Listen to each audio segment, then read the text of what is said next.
and welcome to my video tour for the Samoca 35-3. In case you haven't noticed from the like dozen or so posts featuring this camera, I love this camera. I have one of these in my personal collection, and it's one of my essential travel cameras because it's tiny, as you can see. Tiny.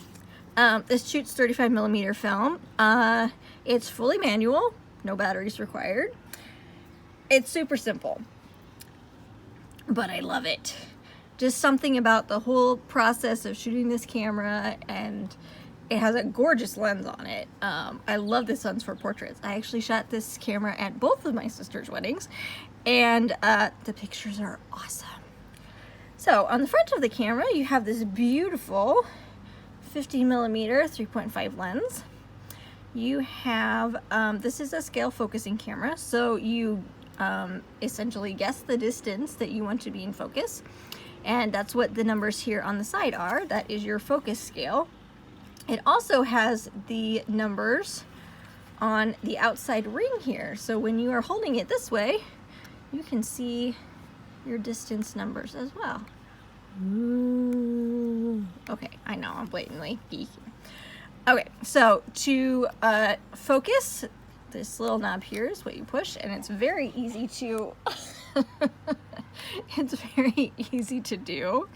You have 4 shutter speeds. You have 100, 50, 25, and strangely, bulb is at the top on the far side of 100, whereas normally bulb would be over here below 25, but it's on the top on this camera.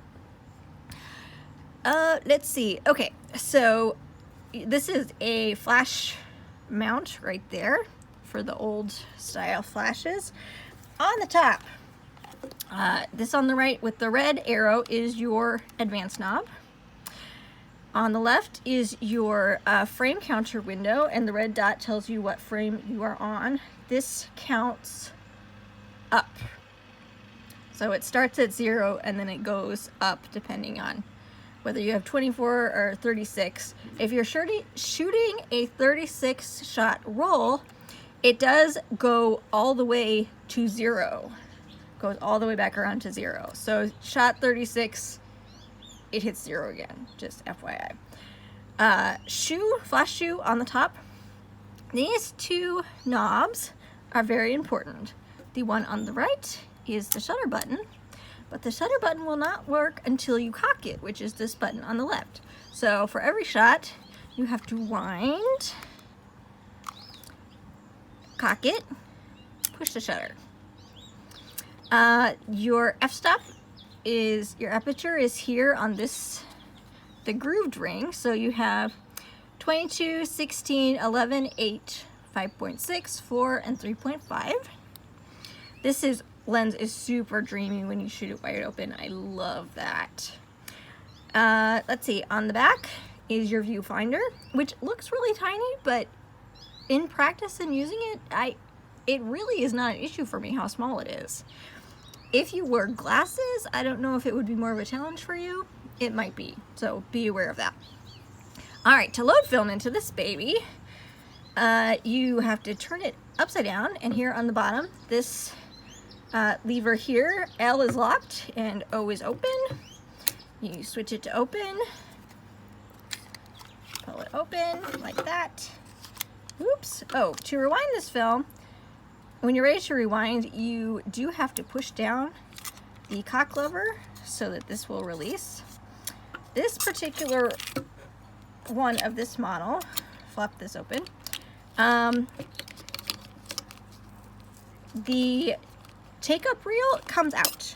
Just so you know, it does come out. And I found when I loaded my film in here, it was a little slippery. So when I just put it through the slot, because normally, you know, you just put your film through the slot and then it stays in there. For me, it did not stay in there well. So what I did is I just used a piece of gaffer's tape to secure my film in there, which is why I left it in there to show you.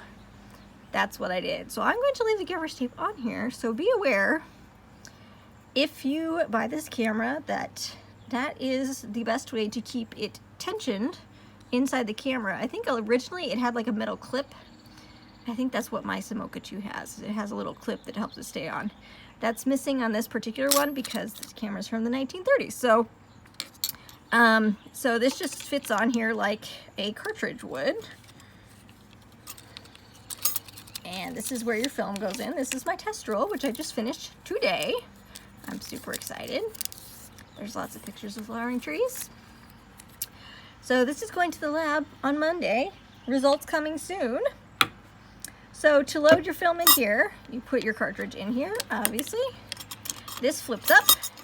You have to make sure that your sprocket holes are lined up with the gear there. Feed it onto your take-up right here. When you're done, you flop this back down. The whole bottom slides back on. There's 2 grooves on each side. That doesn't really need to stay in there. Like so. You got to make sure it's up all the way, and then switch back to lock.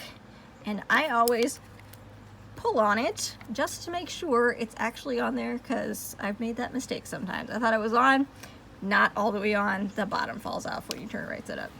Not fun. So that's it. This guy is a super fun camera to shoot. It is a smaller camera, so if you have larger hands, that's something probably to be aware of. This might not be as comfortable a camera to shoot it. I don't even know what it is about the process of shooting this camera that I love so much. I just find it very rewarding. If you want to shoot like fast action with perfect focus every time, this is probably not the camera for you. If you want to shoot a fully manual camera, no batteries, that takes especially great portraits, this is probably the camera for you.